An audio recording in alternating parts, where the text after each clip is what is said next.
Hello. I have been giving a lot of thought to the mysterious ABBA letter, and I have been putting together a little presentation on some of my thoughts, reflecting on the various features, sometimes inconsistencies, and peculiarities of the text. You'll see here in the center of the page, I have a reproduction of the original document, and we'll be working from that as we move through the examination. If you don't want to listen to this because you feel like it's too long, and I think it's almost certainly going to be too long, then feel free to click the link and visit the actual Prezi, where you can read the various thoughts that are presented here at your own pace. So let's begin. Reading through just the first bit of the letter, and then going to some of the thoughts, we start with the heading, ABBA. This is to inform you that all the food ate since first grade is alive in your body, especially the dead animal remains, or meat, since it was cooked alive and is alive in your body. Anywhere it goes now, you must go with it. That's 365 days a year from first grade till now.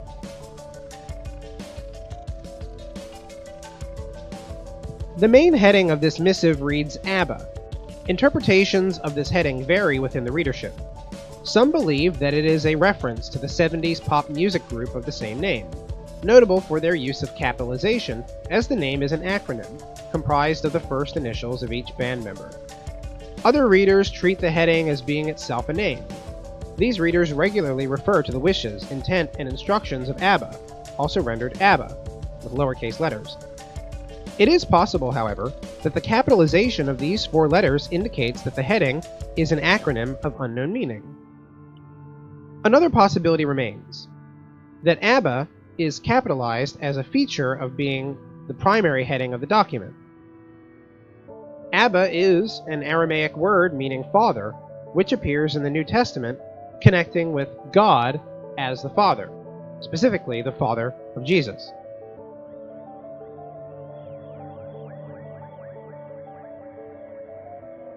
A curious feature of the opening verses of the missive is the vacillation between life and death that is demonstrated by the author. First, the reader is alerted to the fact that all food is alive. However, the author then refers to the dead animal remains. The reader is then again startled by the revelation that said animals, though dead, and presumably consumed in pieces, i.e. remains, were cooked alive. And the loop is closed when the author reiterates the first teaching that it is alive in your body. Could it be that these opening verses give us a glimpse into a cycle of life and death? Could they indicate that the author presents a perspective that is beyond the limiting nature of the life and death dichotomy?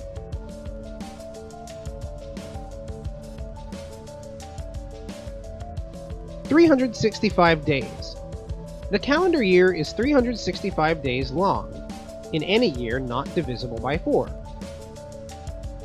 Years divisible by 4 include an extra day called a leap day. There are a few ways to interpret this peculiarity in the text. A literal and infallible interpretation assumes that the author intended to leave leap days unaddressed.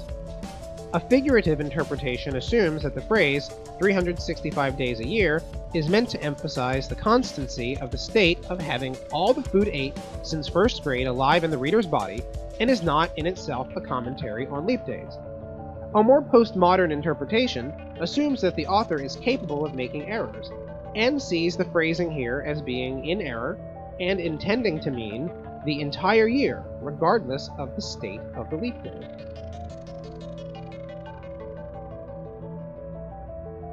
First grade.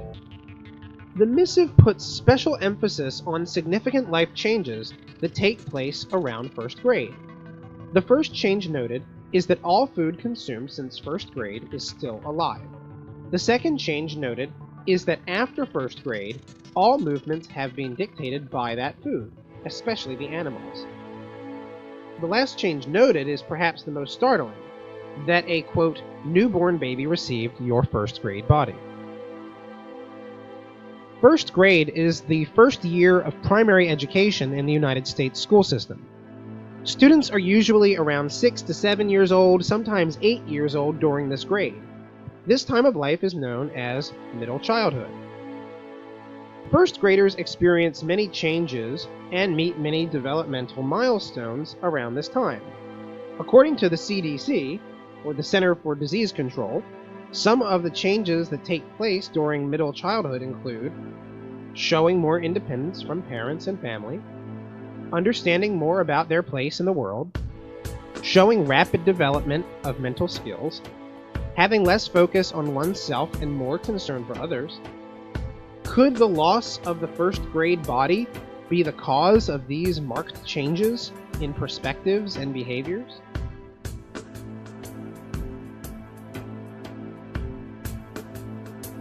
What is the first grade body, and what am I now? According to the missive, at the end of first grade, we acquire a new body. That it is at the end of first grade can be seen by the use of, quote, first grade body, end quote, which very likely means the body used during first grade. That we acquire a new body can be seen by the fact that a newborn baby received the first grade body. This raises many questions, however, that the text does not answer.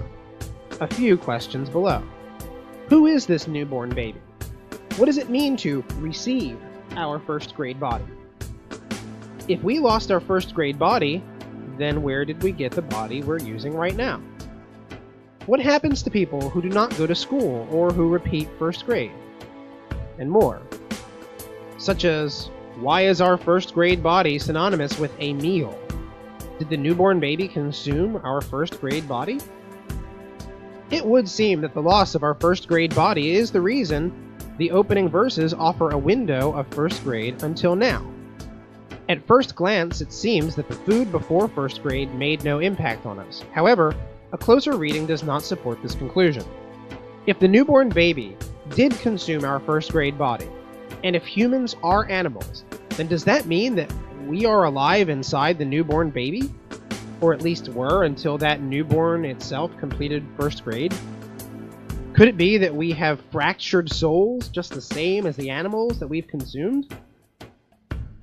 Lastly, if we all have lost our first grade body, but are still the same person, how has our consciousness migrated from the first grade body to the, for lack of a better term, second grade body?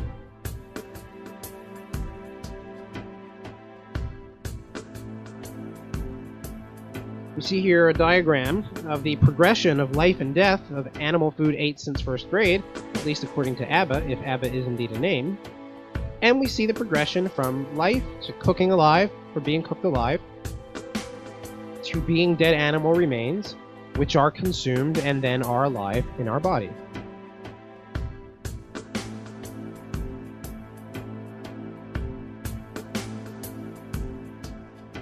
The seat of the soul, or the mind. The phrasing, quote, anywhere the food that is alive goes now, you must go with it, opens the door to questioning the essence of a person's existence, their mind, or what is the same, their soul. The brain is generally accepted to be the seat of thought and intention. However, animal brains are not standard fare for modern Philadelphians. How then do the animal remains that have been ate since first grade decide where to go? Even though the text does not explicitly state that the animal remains decide where people ought to go, that the reader must go with it indicates that a person's own desire has no bearing on where to go. If the human desire, or what is the same, the human will, is not engaged in deciding where to go, but there is still movement, then the person must be moving at the dictate of the animal food. How does the food dictate, however, if its brain has not been consumed?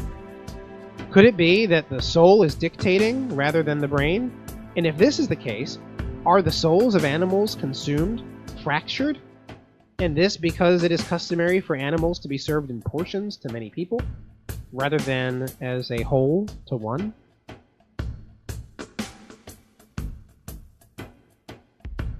The opening verses of the missive declare that, quote, anywhere the food that is alive goes now, you must go with it. This phrasing indicates that the food takes the lead in our life, and we must follow. Does this mean that all deeds are happening at the behest of our food? Additionally, does this mean that free will only exists before first grade? Reading further in the letter, breakfast, lunch, dinner. Also, newborn baby received your first grade body, or a meal, just like 365 days a year. Breakfast, lunch, dinner. The only way I see for you to save yourself from the every which way of being burned alive that's scheduled is to become a solid steel statue by place yourself under anesthesia and mixing your body with melted metal, then re-solidifying the metal or seal yourself in cement. The ultimate fate, being burned alive. According to the missive, all people are headed toward a fate of being burned alive. Warning about this is the reason for the missive's delivery in the first place. The text is not explicit regarding the reasons for the burning that awaits us all. However, there are throughout the document clues that can make sense of this unfortunate end. 1. The animals ate were cooked alive. 2. The animals ate became part of us and now control where we go. 3. We will be burned alive. 4. The only way to avoid this fate is to become a steel statue or become encased in cement. Could it be that the every which way of being burned alive will be initiated by the animals ate that are alive within each person since first grade?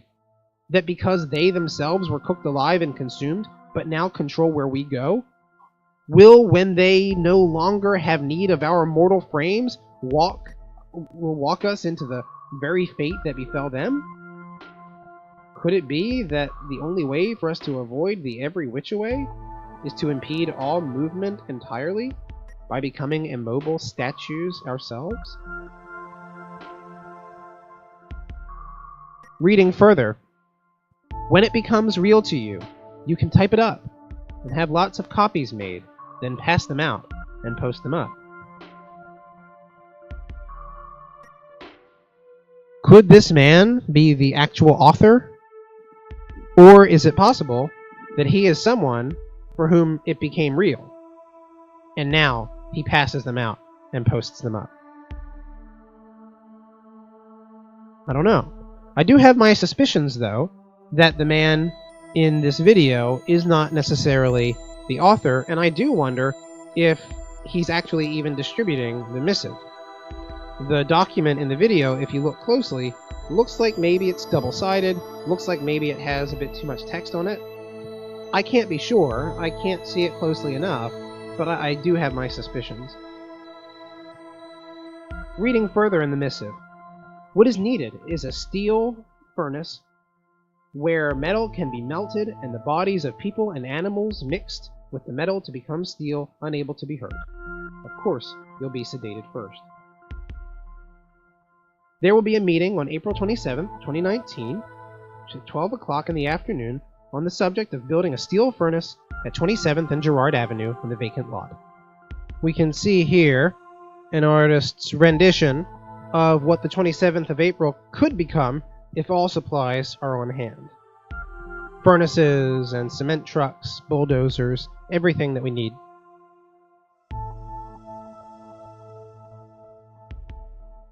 What we need is a bulldozer to dig some ditches and steel furnace equipment. Do attend. And at the bottom there's just a video of a homemade steel furnace. So that's really it. I don't have any answers, but I definitely have a lot of questions. But I will say this. The longer I spend analyzing this document, reflecting on it, what it could mean, what is its internal logic, I'm seeing some things stand out.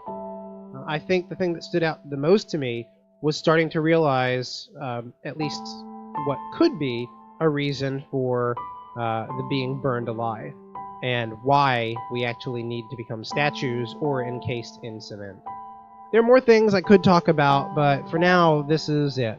I'm going to keep reflecting on this, and maybe y'all figured some things out, or the conversation will keep going.